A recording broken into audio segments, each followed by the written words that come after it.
hello.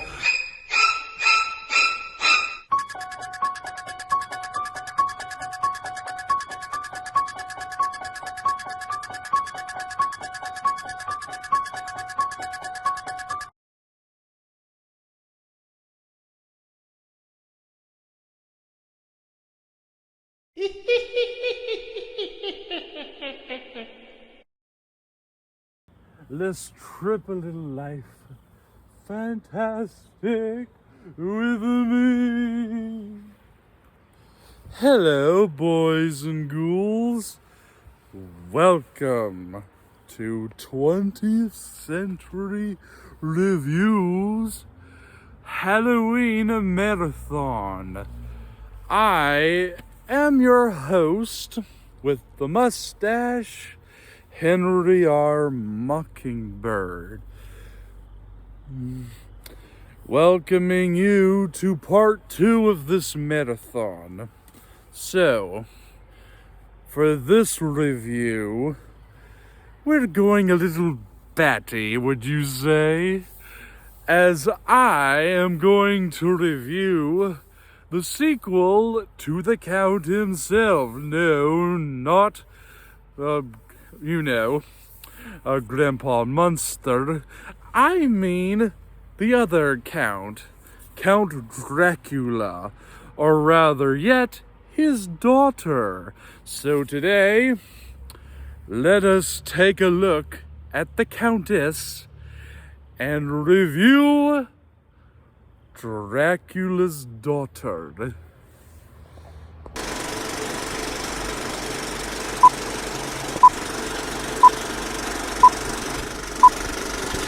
Although Dracula has been destroyed by Van Helsing, who's being framed for his murder, and Renfield, trying to prove his innocence and sanity, he ends up getting the proof in the form of Dracula's daughter, Countess Marina Saleska, who's still alive, and her father's death has brought her no closure in getting rid of her vampire taste for blood. When she ends up attempting to free herself of her vampire ways, she turns to the aid of a psychiatrist named Dr. Garth for assistance, of course, but she soon finds herself struggling with her desire to be free and her desire to get rid of her vampire ways. Will she follow in her father's footsteps and become evil like him, or will she end up freeing herself? Well, my blood-sucking fiends, what does your host with the mustache think of our blood-curdling Countess, Count Dracula's daughter? Well, I'll tell you, my dear bloodsuckers. Well, I like it. Well, I don't think it's as good as either of the two versions of Dracula that came out in 1931. I think it's a pretty good standalone sequel, and is also just as revolutionary as the first, as I will soon explain. Dracula's Daughter was directed by Lambert Hilliard, who already looks odd in real life. I mean, the guy looks like he could have been the descendant of Igor from Young Frankenstein with the way his eyes look. He directed films like The Invisible Ray with Boris Karloff and Bela Lugosi, and the 1943 Batman, which featured the first big screen appearance of the Cape Crusader. And get loaded just how ridiculous that costume looks. How do people make fun of the Adam West Batman costume and the Joel Schumacher Batman costume, yet this thing gets a free pass?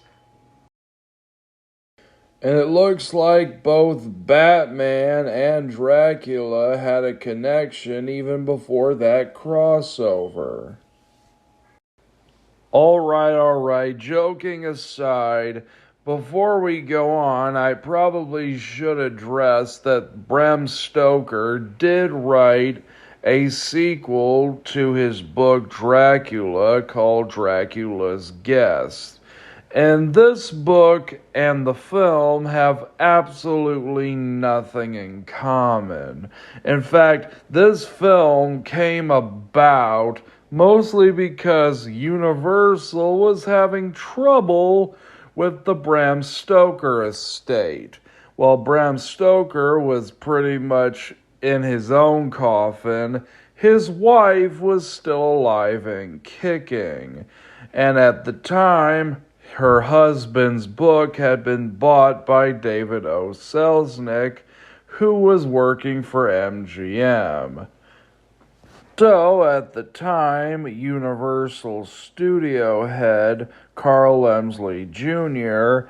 and Universal had to get a sequel out to their Dracula film, or otherwise the book's rights would go immediately to MGM. Hell, at one point, Universal weren't even allowed to use the name Dracula, so at one point during production, the film was originally going to be titled Tarantula, which ironically would become the name of another Universal Studios monster film, which had an actual tarantula, giant size, named Tarantula. Originally, they were going to have James Whale direct this film, but because he was super busy with directing his own movies that were not in the horror genre, and he was feeling fatigue after Bride of Frankenstein, so he pretty much refused to return. Their other choice to direct this film was A. Edward Sutherland, who, despite directing one film in the horror genre, that being Murderers in the Zoo, and directed Universal's The Invisible Woman, this guy was mostly known for directing light-hearted movies, like Laurel and Hardy's Flying Deuces, and Abbott and Costello's first film, One Night in the Tropics, W.C. Fields, Poppy, and plenty of other light-hearted movies. So, yeah, this guy was also not interested in directing Dracula's Daughter. Meanwhile, at MGM, David O. Selznick got writer, the OG Dracula writer, John K. Balderson, to write a script for the film. Their version of the movie would have been a sequel that had Von Helsing going to Transylvania to take down Dracula's brides.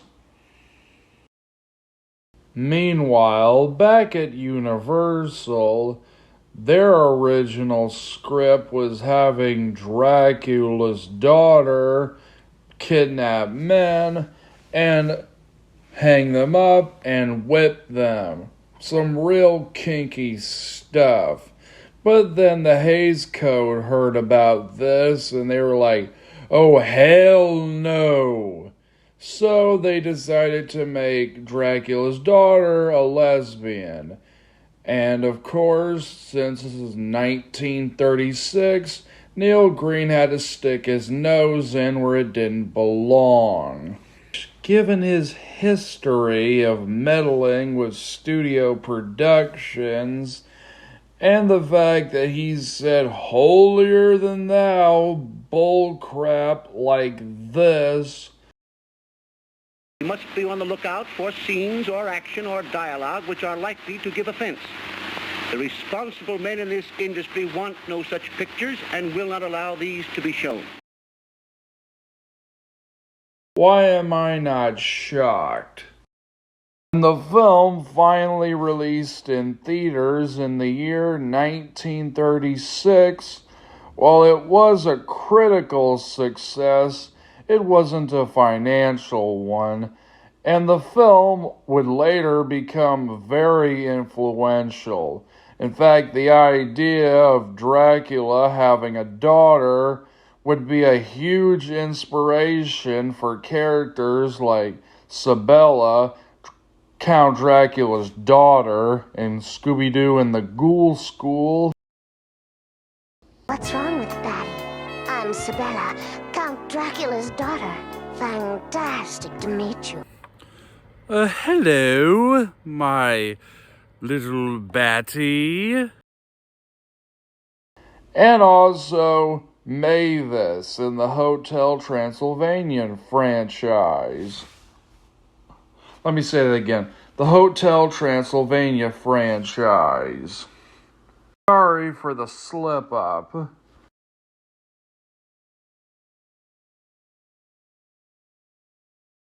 The film begins with two British bumbling cops coming across the dead body of Renfield as Von Helsing has just gotten through putting a stake in Dracula's heart.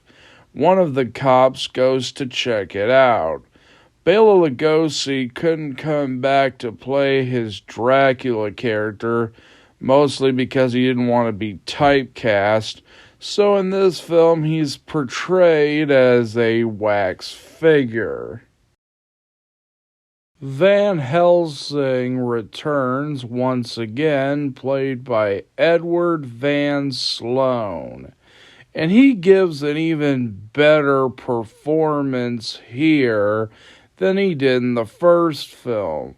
Van Helsing, or as he's referred to in this film as Von Helsing, has a lot of stuff happening. He's trying to prove his innocence and that he's sane, as well as clearing his name.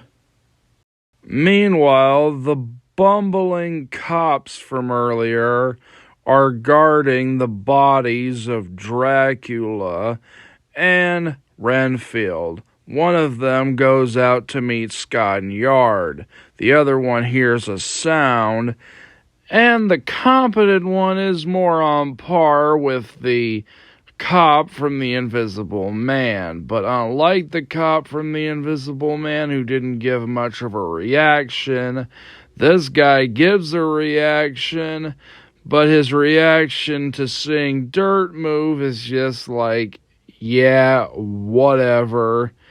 And then he leaves his own guard buddy in charge. Well, Marina, aka the Countess, comes in looking like one of the sisterhood from the Dune movies. She wants dibs on Dracula's body and hypnotizes the guard to give it to her. And she goes all Darth Vader on her father's corpse and burns it alive. Countess Marina Saleska is played by Gloria Holden, who was quite hesitant to play Dracula's daughter, as she didn't want to be typecast like Bela Lugosi. And I say for an actress who didn't want to play this part, she does a pretty good job. It helps that she didn't want to play this role, which also ties into the fact that Count Dracula's daughter doesn't want to be a vampire anymore. She wants to be a human woman and live amongst the living. While this is a great idea, my only problem is that it's not fully developed. Like, towards the end of the film, she gives up on this idea pretty quickly and decides to become evil. The moment she realizes she can't be released of her vampire ways. Why? Why doesn't she just do a ritual or make a magic potion or even, make a magic spell? All of these could help her become human and give her what she wants, but she gives up on it pretty quickly. Like, she has almost no motivation to become evil. Way before any of that stuff happens, she decides to take therapy. Her therapist suggests that she should face her addiction head on, which turns out to be the worst idea ever. She brings over a model, and as I stated earlier, she is a lesbian vampire. In fact, she is the first lesbian vampire to ever be portrayed in media. While she's technically not the first lesbian vampire, that honor goes to Carmilla, who was technically inspired by Countess Elizabeth Bathory, and coincidentally, Bram Stoker was inspired by her to create Dracula. Later movies would portray lesbian vampires and would do it in way different ways, particularly Hammer, who would sometimes go all the way, if you know what I mean. And this film has her speak in a very, let's say, sexual voice, as the woman is taking off her bra. While she's not exactly, let's say, goes to town with her, she pretty much implies that she is queer. There's also some really good editing in this scene, like the woman screams and it cuts to an ambulance going down the street. It kind of reminds me of that scene from the Lost World Jurassic Park where a woman screams and then it cuts to a screeching subway and Jeff Goldblum. And you see the subway. So now I know where Steven Spielberg got his inspiration from. It's from here. And let's talk about Marina Saleska's henchman, Sandor, who is so funny and sprinkles in all this dark, macabre humor. He's played by Irving Pitchell. If you're familiar with his channel, you might be familiar with some of the films he's directed. Not only is he a pretty good filmmaker, but he's also a good actor. And as I stated earlier, he gives a lot of dark quips and is always being such a wet blanket. Like, he's trying to be a killjoy to Marina. She's trying to find happiness, and he has to say stuff like this. And it's hilarious in a dark, twisted way. And then there's Dr. Garth and his assistant, Janet. Both of them act like a married couple, even though they aren't even married. And both of them have some very funny banter. Did you know that Dr. Garth was going to be played by Cesar Romero?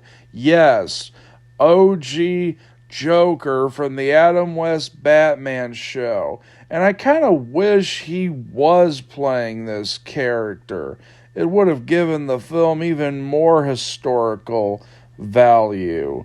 But what keeps him from being another bland protagonist is the dialogue. While James Whale had nothing to do with this film, R.C. Sheriff did write the script for this movie. And it makes sense given how funny as hell dialogue like this. Yes, Dr. Garth speaking. Well, who is this? What do you want? Please come right away. This is the zoo speaking. The what? The zoo? Yeah, one of our elephants is seeing pink men. All right, now listen to me, Janet. This has gone far enough. Well, there's nothing funny about it. I'm in the midst of a very serious... Hello? Feel like something you would have heard in one of James Whale's horror films. And the whole, let's say, therapy sessions he has with Countess Marina Saleska can also be interpreted as an allegory for alcohol abuse and how people get so addicted to alcohol they start harming themselves and even the people around them. It's such an interesting point of view to look at it. I highly recommend Dracula's Daughter. If not for its influence alone, I give it 5 gold stars. Well, that's pretty much all I have to say about our fair Countess, Dracula's Daughter. Well, until our next greetings, I am Henry R. Mockingbird, your host with the mustache, signing off.